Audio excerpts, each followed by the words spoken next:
Donc on va faire une courte introduction à deux voix avec Vaimiti, et puis derrière, voilà, on passera la parole avec des questions un peu ouvertes aux différents panélistes pour des réponses de 4, 5, 6 minutes. On a un peu de temps, donc on ne sera pas trop contraint. Voilà. Je laisse la parole à Vaimiti. Bonjour à tous, Yorana, merci aux panélistes d'avoir accepté l'invitation aujourd'hui. Donc, comme nous venons de le voir ce matin avec les présentations de la matinée, le programme Recherche, Innovation, Partenariat Public-Privé, qu'on appelle RIP, est une illustration d'un dispositif local d'accompagnement à la valorisation de la recherche et à l'innovation qui est porté par le pays. La Polynésie française, donc par l'intermédiaire de la délégation à la recherche, soutient la recherche dans de nombreux domaines, afin d'assurer l'acquisition de connaissances pour répondre aux grands enjeux du pays, donc l'autonomie alimentaire, l'autosuffisance énergétique, la transition écologique, etc. La recherche reste la mission principale des membres du consortium RESIPOL, donc le consortium Recherche, Enseignement supérieur, Innovation en Polynésie française, qui organise aujourd'hui les conférences de la recherche. Ce consortium, comme on le verra tout à l'heure, regroupe l'ensemble des organismes de recherche présents sur le territoire, donc organismes locaux comme l'Institut Louis Mallardé et les organismes nationaux. La continuité de programmes de recherche assure une vraie cohérence, c'est l'idée, une vraie cohérence dans le soutien de la Polynésie à la recherche qui est produite localement. Et le programme RIP, donc qui est mené au sein de la délégation à la recherche, permet la maturation et la valorisation de ces recherches lorsqu'elle présente un potentiel de transfert vers le monde socio-économique. Ce programme RIP peut également fournir un appui et une validation scientifique aux innovations qui sont développées par les acteurs économiques, donc par le secteur privé. Donc ce programme représente un des moyens de renforcer l'interface entre la recherche publique présente localement et les entreprises. Cependant, le soutien à l'innovation et aux collaborations publiques-privées en matière de recherche et développement représente une alchimie complexe. Et l'accompagnement, qu'on appelle également maturation, peut prendre plusieurs années. Cet accompagnement nécessite des moyens et des dispositifs d'appui tout au long du cycle de vie de l'innovation, parce qu'on part d'une idée initiale et pour aboutir, quand tout se passe bien, aux usagers, aux clients finaux et aux futurs bénéficiaires. Le programme RIP, donc, c'est vraiment une des briques importantes de cet accompagnement. Il participe pleinement au changement d'échelle nécessaire à l'écosystème local d'innovation. Et effectivement, pour la matinée, le titre de cette table ronde, on a vraiment souhaité aborder la question du changement d'échelle nécessaire en matière d'accompagnement des projets innovants en Polynésie. Et c'est vraiment sous forme de questions qu'on vous pose, c'est pas forcément une réponse toute faite, parce qu'effectivement, compte tenu de la petite taille des entreprises, du tissu économique local, les projets innovants portés localement sont très souvent réalisés en collaboration ou à minima en lien avec la recherche publique, on l'a vu ce matin. La question du soutien à l'innovation, particulièrement en Polynésie, concerne donc à la fois le monde de la recherche, avec ses acteurs spécifiques, RESIPOL, et également le monde socio-économique, avec ses entreprises, les dispositifs d'accompagnement du monde socio-économique. Donc voilà, le changement d'échelle pose vraiment différentes questions. Alors la première question, la question de l'accroissement des moyens financiers, c'est souvent ce qui vient en tête en premier, on a Gaspard ici.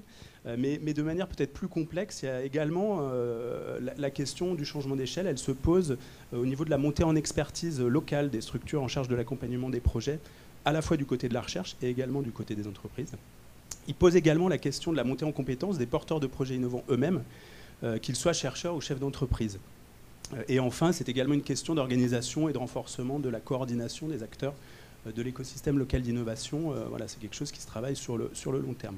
Donc voilà, ce changement d'échelle, c'est vraiment une dynamique assez longue et les effets, ils ne sont pas toujours visibles à court terme ils sont pas toujours visibles à court terme, ni pour les chercheurs, ni pour les entrepreneurs ou les entreprises.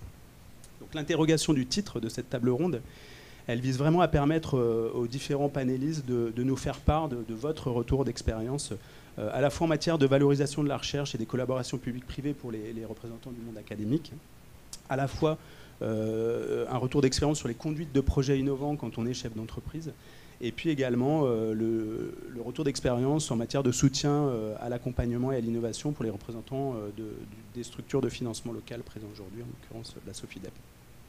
Vraiment, ce qu'on attend, c'est un peu qu'est-ce qui a fonctionné et qu'est-ce qui vous a manqué localement quelles sont les évolutions peut-être que vous avez perçues, on l'espère en tout cas, ces dernières années sur la Polynésie. Et à partir de ces deux séquences de la matinée, la première séquence RIP et puis cette table ronde, on poursuivra avec une séquence conclusive qui permet là d'ouvrir des perspectives sur le changement d'échelle à l'œuvre actuellement en matière d'appui à la valorisation et à l'innovation, notamment en dressant un bilan du programme RIP, également en présentant les grands projets structurants en matière d'innovation que sont la stratégie de l'innovation 2030 de l'APF, de la Polynésie française, pardon, et le projet Naïti, ainsi que les articulations de ces différents dispositifs. Voilà, donc la première question est pour Tepoe Raumei. Tepoe, toi qui es issu du milieu académique, qui est passé aussi également par le statut d'entrepreneur innovant, de start-upeuse, est-ce que tu peux nous parler de ton parcours, des difficultés que tu as rencontrées, de tes réussites, des dispositifs qui t'ont aidé autant en Polynésie française qu'en Nouvelle-Calédonie ?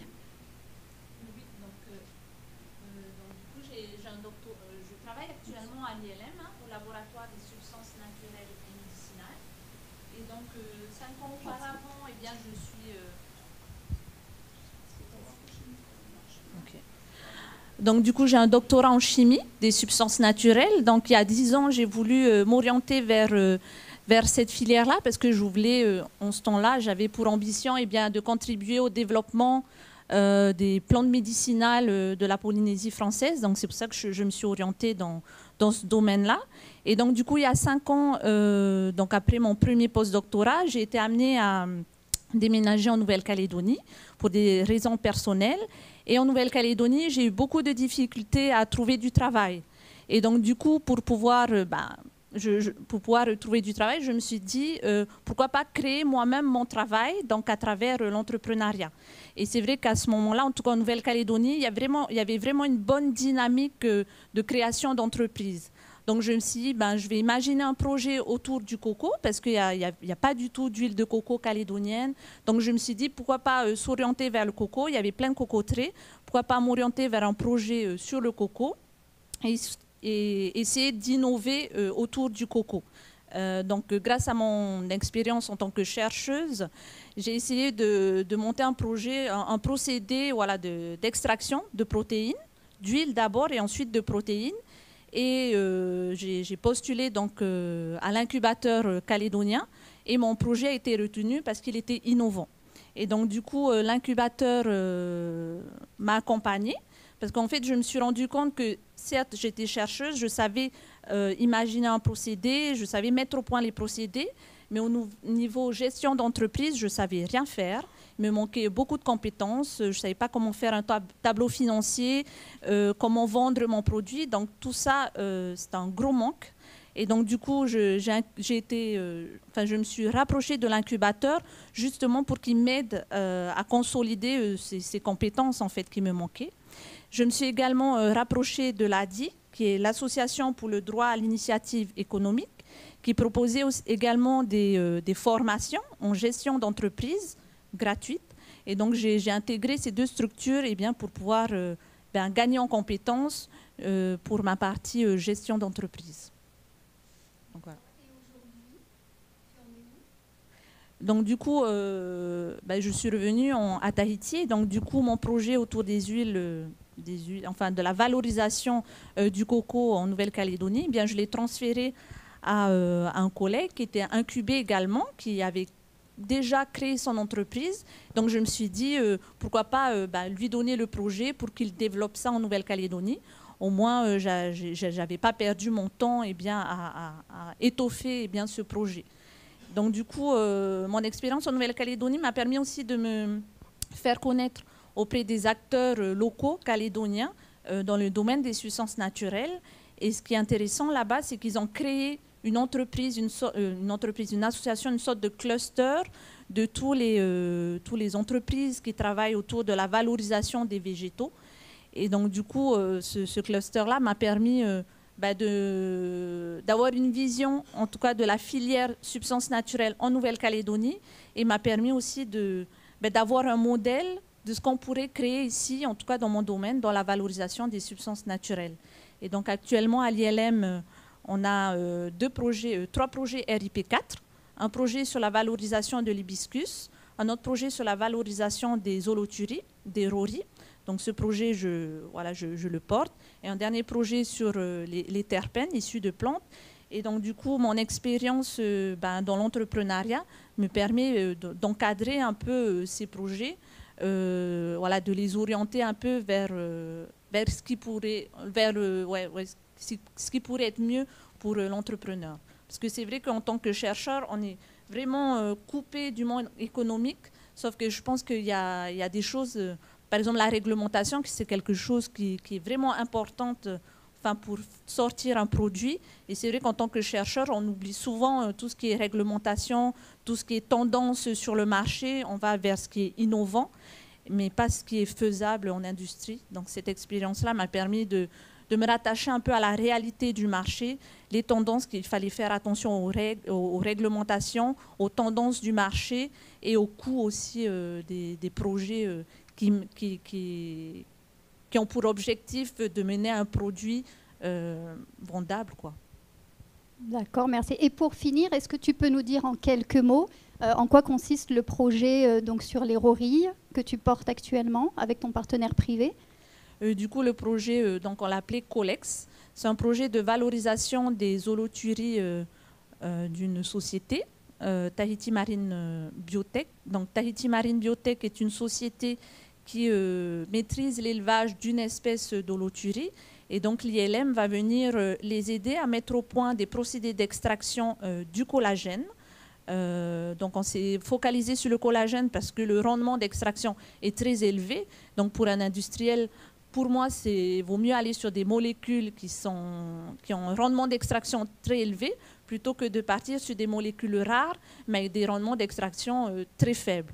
Donc on est parti sur le collagène et du coup notre rôle ce sera de proposer un procédé d'extraction industrialisable et avec un faible coût environnemental, on va dire.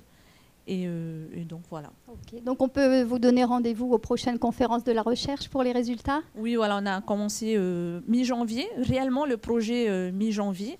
Donc cette année, on n'a pas voulu présenter juste le contexte du projet.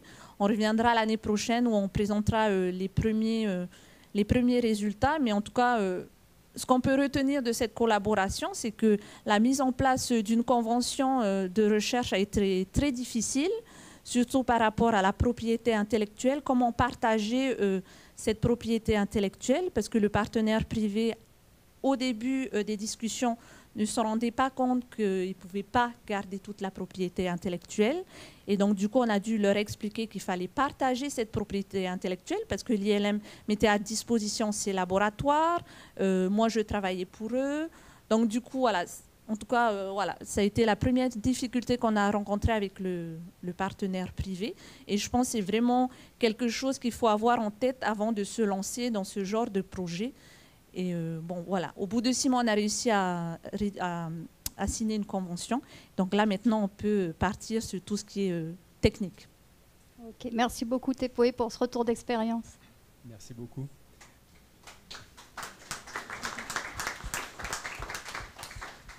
Alors, je vais poser une question à Gaspard. Est-ce qu'on m'entend? Ouais. En tant que directeur de la SOFIDEP, tu es un acteur important du développement économique, également une des parties prenantes de l'écosystème d'innovation. Est-ce que tu as vu une évolution ces 10 dernières années en matière d'innovation dans les entreprises ou en matière de création de jeunes entreprises innovantes? Et puis la suite de la question, le risque en matière d'investissement dans l'innovation sont souvent très supérieurs au risque des investissements plus classiques. Est-ce que tu as vu à ton niveau une demande croissante sur ce type de financement? Et comment la SOFIDEP s'organise un petit peu ou évolue pour pouvoir répondre à ces besoins et ces demandes-là? Bonjour à tous. Donc, je suis le seul qui ne soit pas ingénieur ou chercheur parmi vous, je crois, ce matin. Donc, je viens en toute humilité à cette table ronde. Je vais dire oui aux 2 questions, mais je ne peux pas m'arrêter là. Alors, je ne sais pas si c'est parce que nous, on a adapté notre modèle à un besoin qui était exprimé par les chercheurs, les entrepreneurs et le partenariat public-privé qui s'est mis en place, ou c'est parce que vous êtes venus nous rencontrer, en fait. Mais il y a eu une rencontre. Je veux juste rappeler en quelques mots ce qu'est la SOFIDEP, qui est donc l'acronyme de la Société de financement du développement de la Polynésie française, qui fête donc ses 25 ans cette année. Donc c'est une société qui avait été créée par le pays en 99 dans le cadre de la reconversion de l'économie polynésienne suite à l'arrêt des essais nucléaires, et qui a donc pour mission d'accompagner les entreprises et leur développement. On intervient de deux manières, soit sur des financements classiques sous forme de dette avec les banques, donc c'est du cofinancement où les banques viennent nous appeler pour partager le risque des projets, soit pour combler des failles de marché.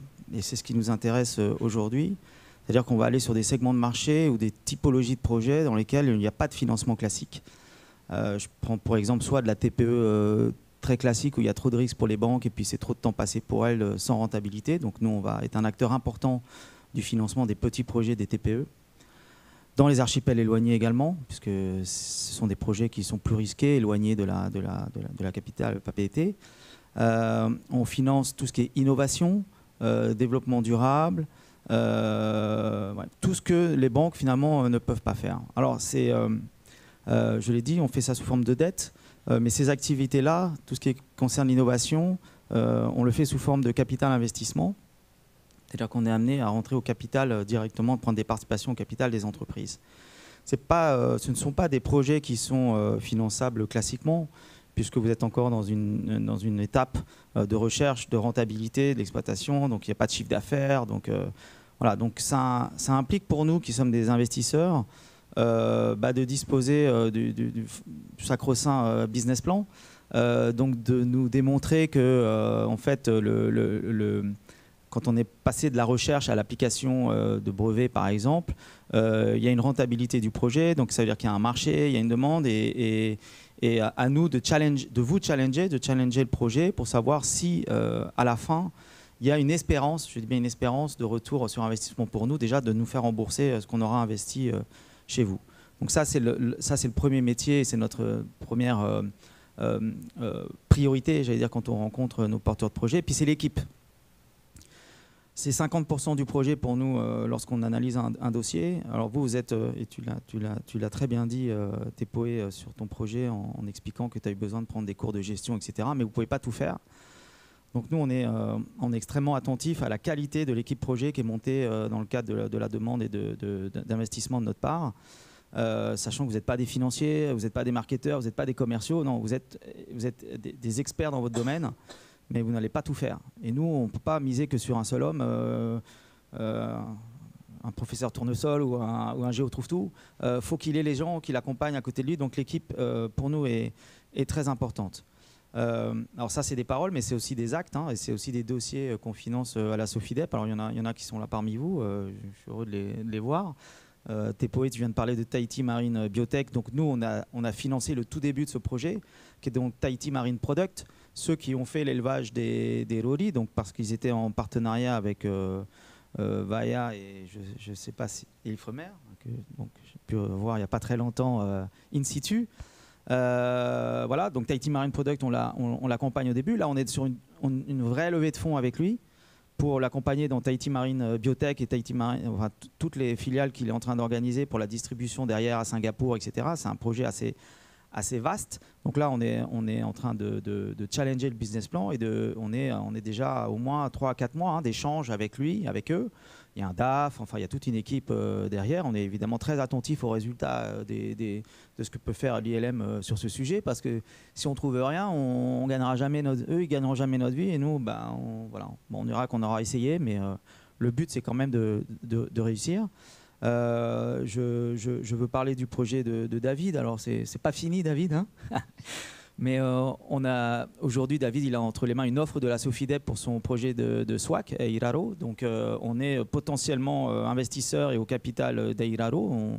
On cherche le cofinanceur aujourd'hui, mais les échanges sont toujours maintenus, soutenus avec l'équipe. Voilà. Là, pareil, là, on a une équipe de 3 personnes à l'origine. Mais qui cochait bien les cases de ce que nous on attend d'un projet, de la manière dont il doit être mené. En termes d'innovation, on est aussi, on a investi dans le projet Austrea, donc ça c'est les huîtres de bouche qui aujourd'hui, donc c'est le projet plus large d'Austréapol. On en a plusieurs.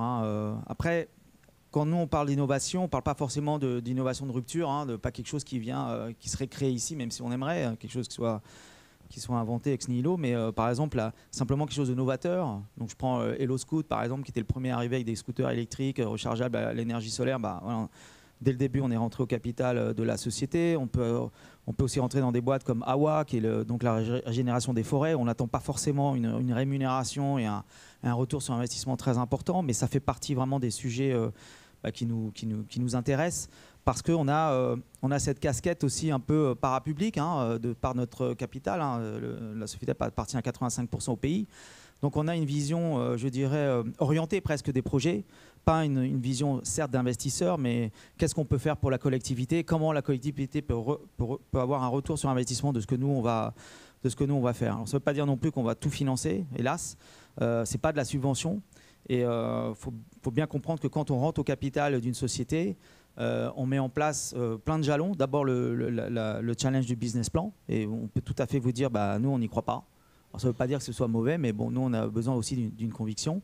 Et puis en face, c'est du partenariat privé, hein, quelque part. Donc c'est des packs d'associés avec des clauses qui sont coercitives. Si on ne réussit pas le business plan, vous êtes suivi. Il y a des demandes de reporting trimestriel. Ça peut paraître lourd, mais voilà, c'est comme ça qu'on structure un projet. C'est comme ça qu'on professionnalise un projet comme une équipe pour que finalement, ensemble, on puisse réussir. Voilà. Merci. Alors du coup, je vais continuer un petit peu par rapport à ce que tu viens de dire. Tu évoques du coup la mission aussi de service public de la Sofidep.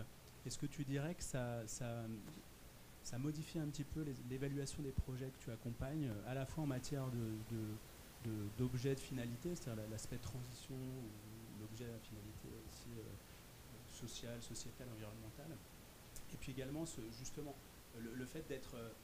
Tu interviens quand même à un niveau de maturité des projets assez avancé. Tu parlais de business plan, il faut déjà qu'il y ait eu une preuve de concept, quelque chose quand même d'intéressant. Mais comment tu intègres à la fois les critères, on va dire, uniquement financiers, le business plan, et également le critère, on va dire, de la technologie, de la recherche valorisée, enfin de toute l'innovation qu'il y a derrière, plutôt sur l'aspect effectivement recherche publique entreprise, sur des aspects, alors je parlais de rupture, mais en tout cas de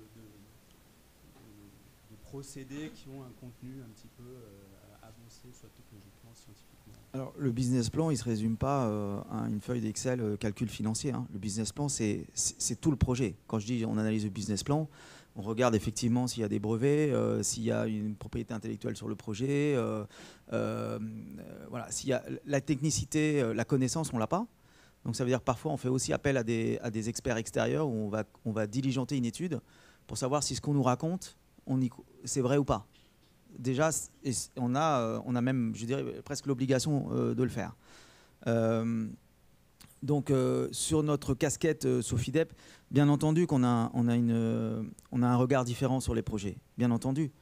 On n'est pas un fonds d'investissement qui va chercher des ROI à 15-20%, et pourtant on pourrait, parce que quand on rentre au capital d'une boîte qui a certes un proof of concept, mais qui n'a pas démontré un franc de chiffre d'affaires, ça vaut cher de mettre 100 millions. Parce que les tickets qu'on met, en moyenne, en capital investissement, c'est à 50 millions. Donc ça veut dire qu'il y a des projets où on met jusqu'à 100, 200 millions sur la table, sur des projets qui sont très avancés ou qui nécessitent beaucoup de recherche et de moyens, en fait, de ressources humaines surtout, en général, et de développement comment dirais-je, de différents POC.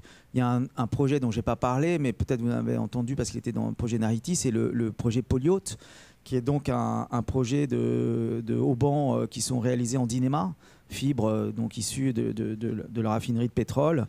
Là, on a été très en amont, puisque en fait, on a démarré le projet, on est rentré au capital, il y avait 0 franc de chiffre d'affaires. On était juste convaincus parce que le fait qu'ils avaient déposé un brevet sur la manière d'enrouler le fil pour faire des gaines, enfin je passe à l'aspect technique des choses. Mais je veux dire, les personnes avec qui la société dans laquelle on a investi, le patron de cette boîte, c'est un navigateur au long cours. Donc lui, il est pas là, Benoît, mais bon, il est perché. Voilà, il n'est pas du tout les pieds sur terre. Mais quand je parle d'équipe, il a su s'associer avec un technicien donc, qui a monté la table qui permet d'enrouler le fil, donc de passer de l'idée au projet à quelque chose de concret, et un ingénieur d'affaires qui a fait une école d'ingénieur mais plutôt orienté business développement, qui donc lui est la caution pour nous de la possibilité que ça marche, ça fonctionne. Voilà. Donc, si j'étais pas à la Sofidep, on n'y serait jamais allé. Jamais. Maintenant, de l'idée qu'il peut y avoir un projet comme ça, qui est à côté de l'école Pointe Vénus Marina, dans un garage, on connaît tous les mythes, mais c'est un vrai mythe, c'est celui-là. Voilà, on dit c'est dommage de ne pas leur donner leur chance. C'est quand même beaucoup d'argent, hein, mais ce serait dommage de ne pas y aller parce qu'on avait une conviction. Ça ne veut pas dire que le projet va réussir. On lui souhaite et on vous souhaite. Merci beaucoup. Merci Gaspard. Je vais m'adresser maintenant à Suzanne. Suzanne, tu es anglaise, mais tu es arrivée en Polynésie française il y a longtemps. On a vu la présentation de Resinemo ce matin, donc un bel exemple de partenariat public-privé avec une grande variété de partenaires, donc à savoir des associations, une coopérative, des entreprises telles que des hôtels ou des centres de plongée. Est-ce que tu as vu des évolutions justement dans les liens entre les acteurs académiques, les acteurs de la recherche et les acteurs économiques depuis que tu es arrivé en Polynésie française et notamment dans les 10 dernières années? Merci. Je ne sais pas si j'ai vu une évolution parce que moi aussi j'ai évolué et j'ai contacté plus des gens aussi.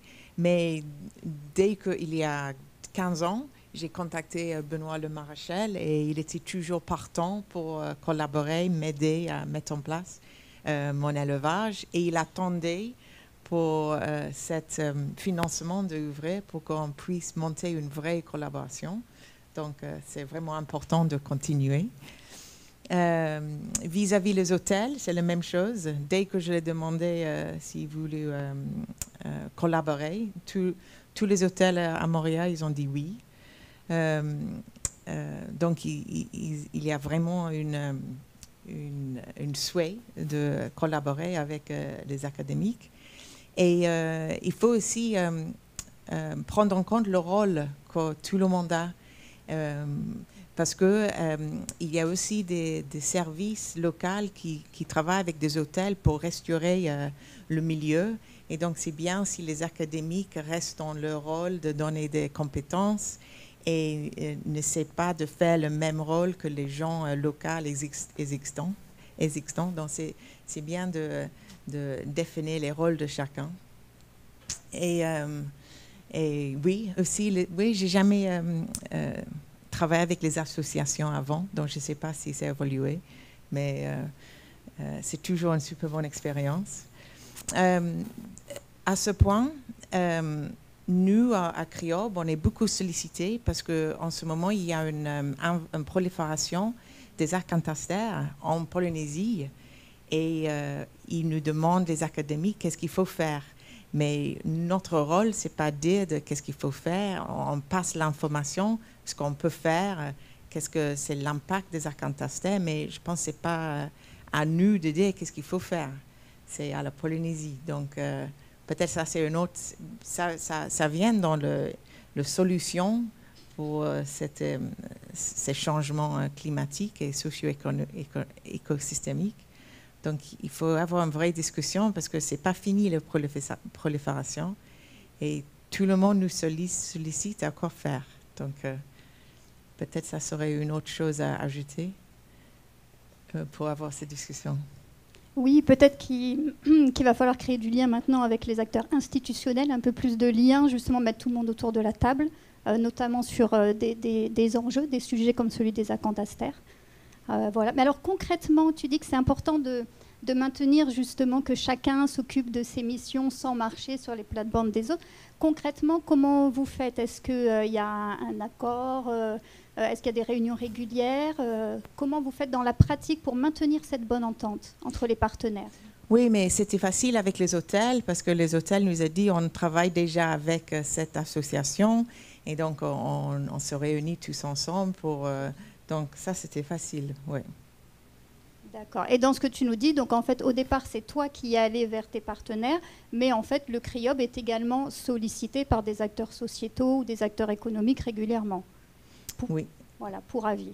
Oui. Ok. Est-ce que tu veux rajouter quelque chose? Non. Non. Merci Suzanne. Merci. Je vais poser une question à Jacques. Donc Jacques, en tant que chercheur en linguistique, tes recherches t'ont amené à collaborer depuis plusieurs années avec différentes entreprises localement. Ces collaborations, elles te permettent notamment de valoriser tes recherches et d'accroître encore leur diffusion. Est-ce que tu pourrais nous faire un retour d'expérience sur ces collaborations et ce qu'elles t'ont apporté? Et puis le deuxième volet de la question, la maturité actuelle de tes différentes collaborations avec le privé.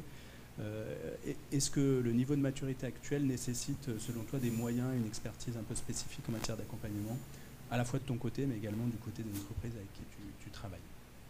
Oui, merci Jérémy pour cette question. Donc je vais expliquer un petit peu au public ce que je fais. Effectivement, je suis linguiste et sur la question du partenariat avec le privé, j'ai eu l'opportunité depuis 2013 de travailler avec une société qui s'appelle Tahiti Ingénierie dans le cadre de la transformation du dictionnaire de l'Académie tahitienne, qui était un fichier Word en fait au départ, sous la forme de base de données. Et donc c'est grâce, et en fait cette collaboration, elle a vraiment débuté comme une sorte de tâtonnement où on s'aidait mutuellement, puisque Tahiti Ingénierie, et en particulier son directeur qui est Hugues Talfer, Tahiti Ingénierie gère également l'Expol, comme autre base de données qui est bien connue.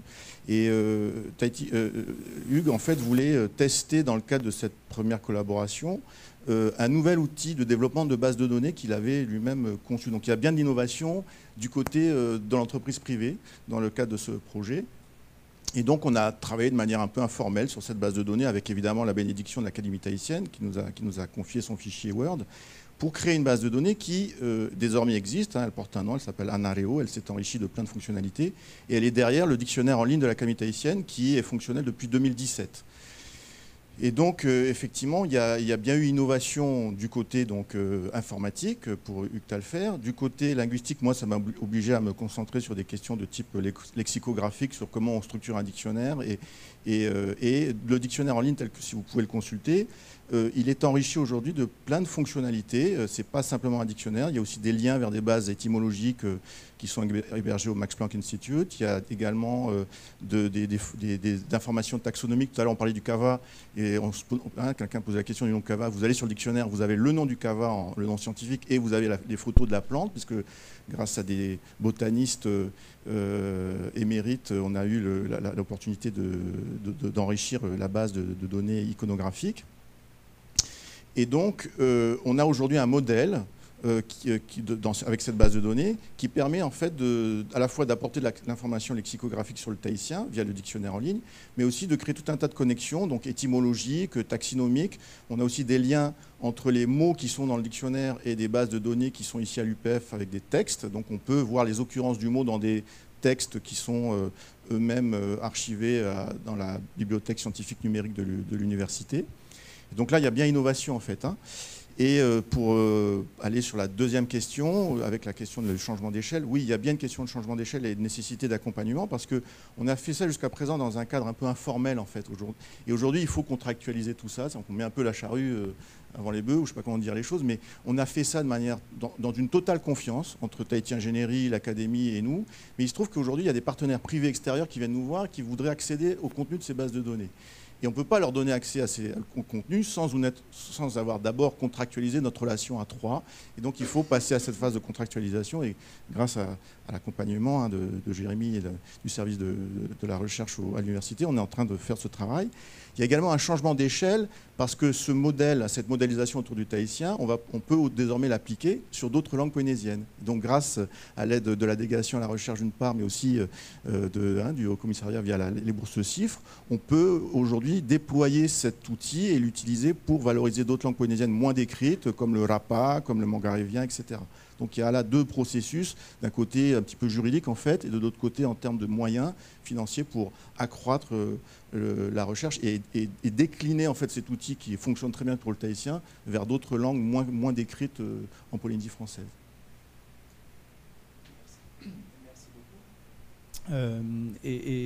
Oui, c'est très intéressant tes travaux parce que ce que je trouve assez intéressant quand on discute avec toi et également avec Hugues, c'est que vous êtes assez alignés sur la finalité de ce que vous produisez, alors même qu'il est entrepreneur et que tu es maître de conférence, et que vous avez des intérêts qui se rejoignent à la fois toi sur la possibilité de faciliter l'apprentissage de la langue tahitienne et lui aussi de développer un maximum un appui à l'académie. Peut-être pour poursuivre sur les collaborations actuelles également avec une jeune entreprise qui s'appelle Speak Tahiti Ireo, puisque tu travailles aussi là sur des projets nouveaux. qui sont liés, mais qui sont aussi un peu différents. Est-ce que là-dessus, tu peux un peu nous parler de cette collaboration qui a démarré il y a à peu près 1 ou 2 ans, je crois, qui est en phase vraiment de construction Oui, alors au sein de Speak Tahiti, donc se spécialise sur la question de l'enseignement des langues. Alors d'abord les langues polynésiennes, mais ensuite ça s'est ouvert sur toutes les langues du monde aujourd'hui, en particulier les langues minorées. Et au sein de cette équipe, moi j'ai une relation privilégiée avec Sébastien Christian, qui lui-même est ingénieur en informatique et qui travaille sur la question de la didactisation de la grammaire. C'est-à-dire comment on fait sur des langues qui sont peu décrites, comment on fait pour moissonner de l'information grammaticale, avec un certain protocole, je ne vais pas rentrer dans le détail, pour extraire cette information grammaticale le plus rapidement possible et ensuite en faire des outils didactiques. Alors, ce qu'il faut savoir, c'est que quand on décrit une langue avec des humains, c'est-à-dire comme moi, quand je travaille en tant que linguiste spécialisé sur les questions grammaticales, parfois il nous faut 10 ans pour produire un dictionnaire, pour produire une grammaire qui tient la route, etc. La grammaire de la tahitienne, elle a mis 10 ans à sortir. Hein, donc ça prend du temps pour nous humains de faire de l'analyse, même si on est bien formé, etc. Là, l'idée, c'est de gagner du temps, parce que il y a donc dans le monde, plus de la moitié des langues du monde, il y a 7000 langues parlées dans le monde, plus de la moitié sont menacées, donc il y a des langues qui disparaissent, et l'urgence est de pouvoir documenter ces langues, et parfois on n'a pas 10 ans devant soi pour les documenter. Et donc avec l'essor de l'intelligence artificielle, donc c'est le travail de Sébastien Christian, moi je ne suis pas du tout spécialiste sur ces questions-là, mais je l'accompagne en tant que linguiste, eh bien on essaie de trouver des solutions pour accélérer le processus descriptif, grammatical, pour ensuite, dans un deuxième temps, parce qu'il y a toujours l'idée d'un retour ensuite vers les communautés, produire des outils didactiques. Et ça, c'est la finalité de Speak Tahiti. Merci beaucoup. Je vais m'adresser maintenant à David. David, donc tu es chef d'entreprise de plusieurs entreprises. On a vu dans la présentation du projet Cool Reef, on t'a vu avec ta casquette Odewa. Gaspard a parlé de Airaro, mais je sais que tu as dans ta manche beaucoup d'autres projets innovants.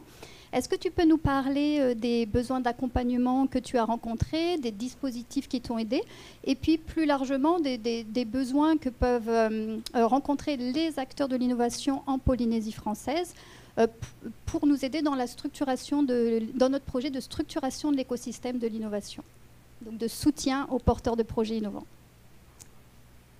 Alors effectivement, au fur et à mesure de mon parcours, j'ai eu pas mal d'expériences qui sont allées du SWAC à dépolluer des bateaux sur des atolls inhabités.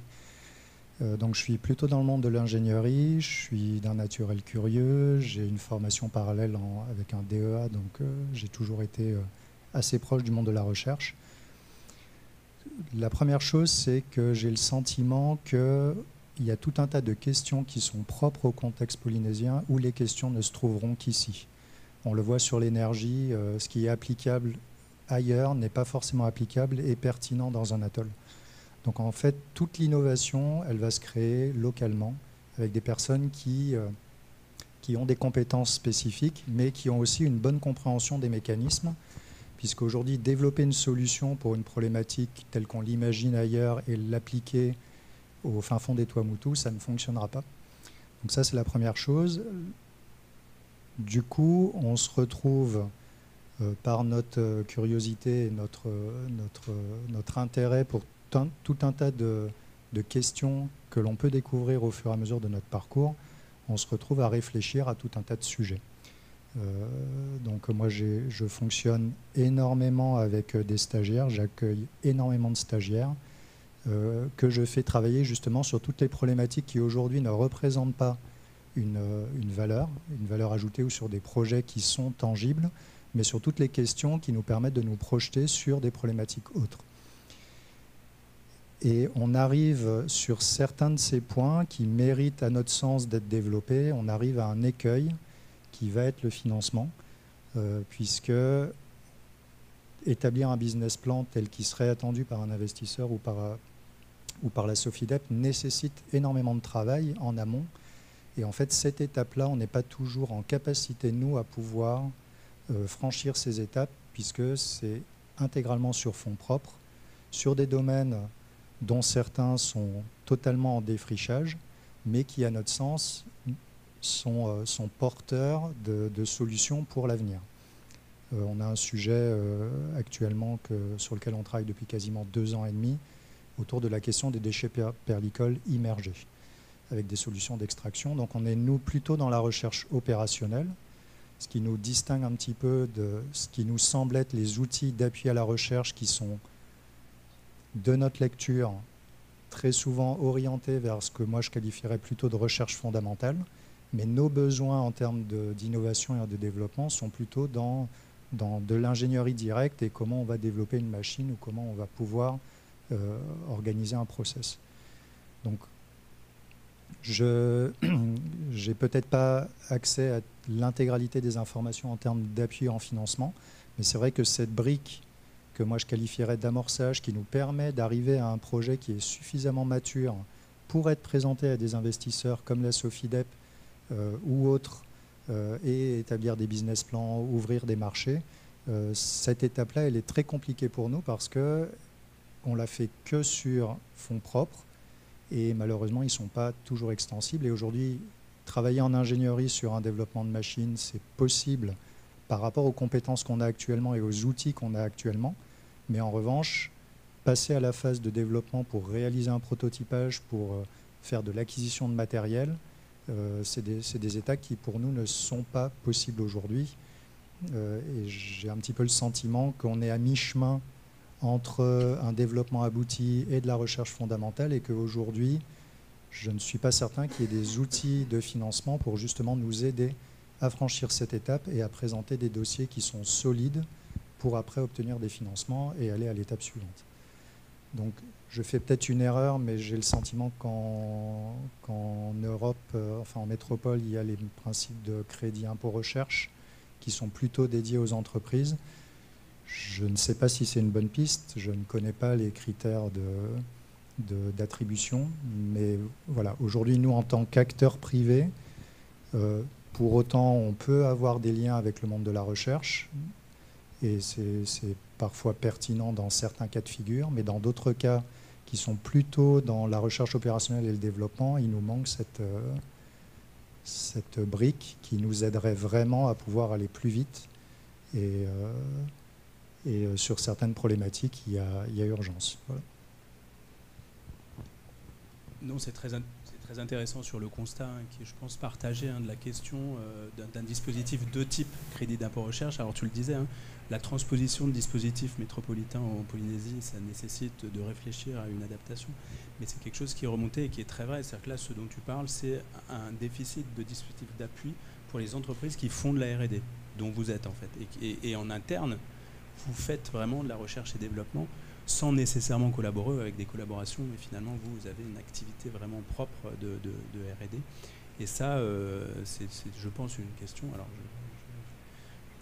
qui est posée et qui est une très bonne question. Il y a également un écueil sur la taille de nos structures. Moi, j'ai 6 personnes. On a un service R&D qui parfois est plus important que le staff principal. Là où la R&D est possible pour les grosses entités qui ont cette capacité à pouvoir provisionner des fonds pour pouvoir établir leur développement, nous, on ne peut pas le faire. En revanche, je suis persuadé qu'on a toute la compréhension et les compétences pour pouvoir le faire. Et aujourd'hui, voilà, il nous manque cet appui qui sera nécessaire parce qu'il y a tout un tas de questions qui ne seront jamais traitées ailleurs, parce qu'ils n'y sont pas confrontés, parce que le marché tel que en ont la perception n'est pas suffisamment porteur. Et cette étape, elle est nécessaire aussi sur l'obtention de financement, parce qu'on parlait des investisseurs, mais il y a également tous les appels à projets tels qu'ils sont présentés aujourd'hui. Pour les remplir, il y a 2 ans de boulot. Voilà. En ingénierie financière, en administratif. Merci beaucoup. Je pense que tout ça va faire un joli lien avec la conclusion. Oui. À moins que tu veuilles rajouter quelque chose, Jérémy. Il y avait peut-être quand même quelques questions et après on passera au projet conclusif. Merci. Je vais rebondir justement sur l'intervention de David. Et ma question, elle s'adresse à Gaspard plus précisément. Gaspard, on a bien compris le rôle de la Sofidep dans l'accompagnement des jeunes entreprises au niveau, dans le développement des premières phases de l'existence de l'entreprise. Mais est-ce que tu as des exemples d'accompagnement dans des phases plus matures de l'entreprise qui peut-être ont déjà établi la vente de leurs produits ou de leurs services et qui souhaitent aller dans une phase d'expansion ou de développement plus large de scale-up? Est-ce qu'il y a des exemples concrets de la Sofidep dans l'accompagnement dans ces phases un peu plus ultimes de l'existence de l'entreprise? Alors, je vais réfléchir en parlant, ce qui n'est pas une mince affaire. En fait, comme l'innovation est assez récente et son financement, puisque ça fait finalement 4-5 ans qu'on est rentré vraiment dans du capital, ce qu'on appelle du capital risque ou du capital amorçage. Comme tu disais, David, Paul Yacht, on lui a financé sa machine pour voir. Il avait une petite machine avec de la tôle et on lui en a fait une machine voilà, qui fait 30 mètres de long. Et donc ça, on a su le faire. Mais l'accompagnement en capital développement, on le fait, bien entendu. Mais j'allais dire, à ce moment-là, le marché il est un peu particulier en Polynésie parce que dès qu'une boîte commence à gagner de l'argent, il y a une course pour les banques à la nécessité de faire du crédit parce que c'est vital pour elles, c'est un marché qui est fermé, qui fait que, en fait, elles viennent se substituer, pas forcément à bon escient d'ailleurs, à du capital et faire de la dette qui va plutôt parfois mettre les entreprises en danger par rapport à du capital. Dans le monde du vivant, on est déjà intervenu plusieurs fois. Alors, Gérard, il n'est pas là, mais j'ai un bon exemple de capital qu'on appelle capital retournement, en fait, où là, la boîte, elle rencontre des difficultés. Dans le monde du vivant, c'est quelque chose qu'on connaît parfaitement, parce qu'il peut y avoir un grain de sable. On l'a vu sur les crevettes il n'y a pas longtemps. Et nous, on est intervenu donc, dans Aquapac en 2015, justement, suite à la reprise de la société quand le groupe a racheté, où là, on n'était même plus dans le développement, on était pour réamorcer la pompe, la recherche sur les aliments, parce que bon, c'était... Voilà, mais je n'ai pas d'exemple tout à fait concret là sur du capital développement avec une boîte qui aurait été créée il y a quelques années seulement. En revanche, on sait faire plusieurs tours. C'est-à-dire qu'on va être à l'amorçage et puis si les métriques sont respectées de ce qu'on avait demandé avec le business plan qui était au départ, on va pouvoir faire un deuxième tour et on va en fait... Il y aura à ce moment-là un vrai effet de levier de la Sofidep dans la capacité à fédérer d'autres acteurs financiers parce que, et même par rapport aux subventions d'investissement du pays, que ce soit même pour la défiscalisation, lorsque vous avez un business plan où il y a la connotation un peu Sofidep qui dit qu'il va prendre 100% de risque en rentrant au capital d'une société, c'est presque une caution voilà, économique et financière sur le projet, même si ce n'est pas la panacée en soi. Voilà. Mais oui, on en fait. Je ne sais pas si tu es intéressé, mais... tu fais des affaires aussi. Merci. Alors, une dernière question rapide et après on passera. On est désolé, on est un peu pris par le temps. Hop. Donc, sur la même thématique et le même intervenant, comment on fait la gestion de risque à ce niveau-là et le taux d'échec en fait par rapport à tout le panel que tu as d'entreprises?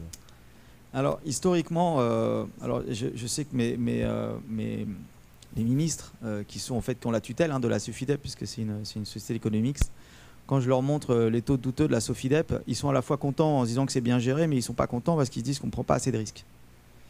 Donc nous, on est dans cette voie du milieu, en réalité. Ce qui permet, nous, de contraindre le risque, c'est vraiment l'analyse du business plan et la personnalité des porteurs des projets et leur savoir-faire et leur dire qu'ils voilà, vont monnayer quelque part un savoir-faire, une compétence ou une idée.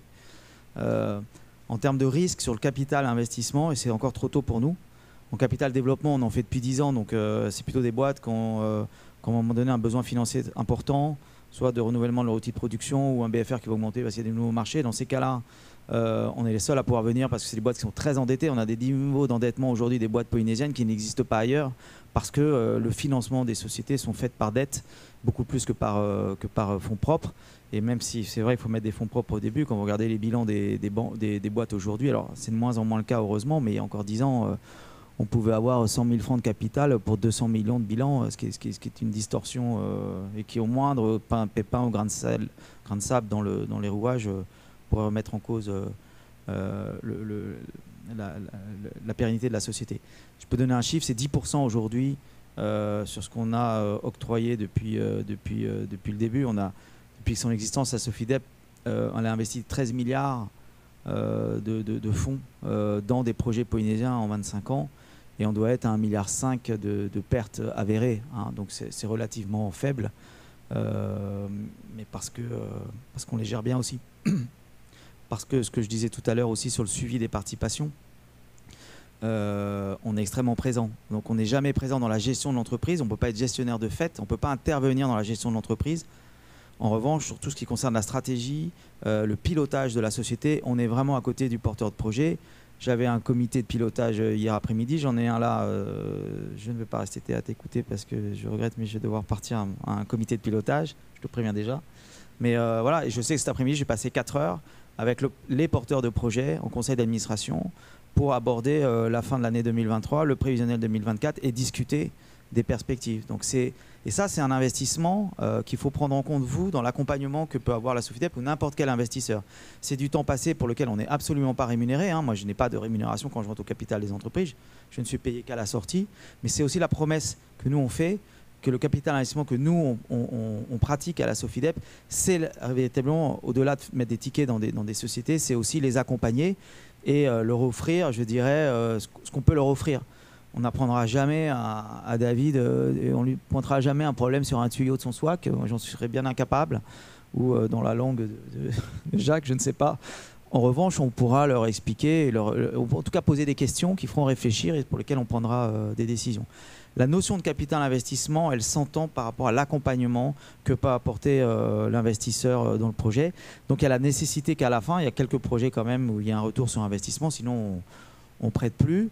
L'avantage, je terminerai là-dessus, de la Sofidep, c'est que les fonds d'investissement, en fait, comment ça fonctionne? Il y a une société de gestion au-dessus et en dessous, il y a une SAS qui est avec les fonds qui sont apportés par des souscripteurs. Peut être des particuliers, des institutionnels, ce qu'on appelle des LPs, hein, des corpos ou des gens qui sont plutôt des shipping partners, mais qui ont beaucoup d'argent et qui investissent dans les fonds d'investissement. Mais au-dessus, c'est la société de gestion. À la Sofidep, on fait tout en un. Mais comme on opère sur subventions d'investissement sur la partie capital investissement, c'est-à-dire qu'en fait, c'est des dotations du pays qui nous permettent de prendre un peu plus de risques que si c'était sur les fonds propres de la Sofidep. Je m'explique, là aujourd'hui, on a à peu près 1,3 milliard d'encours sur la partie capital investissement, sur 5,5 milliards d'encours qu'on gère aujourd'hui pour 850 entreprises. Sur ces 5,5 milliards, il y a 1,5 milliard de fonds propres qu'on a investis dans des sociétés. Le fait qu'elle soit faite sur dotation du pays nous permet d'être un peu plus à l'aise parce que ça n'attaque pas les fonds propres de la Sofidep. Et donc, si la boîte se plante, ça ne vient pas remettre en cause le modèle économique et financier de la Sofidep, ce qui est extrêmement confortable.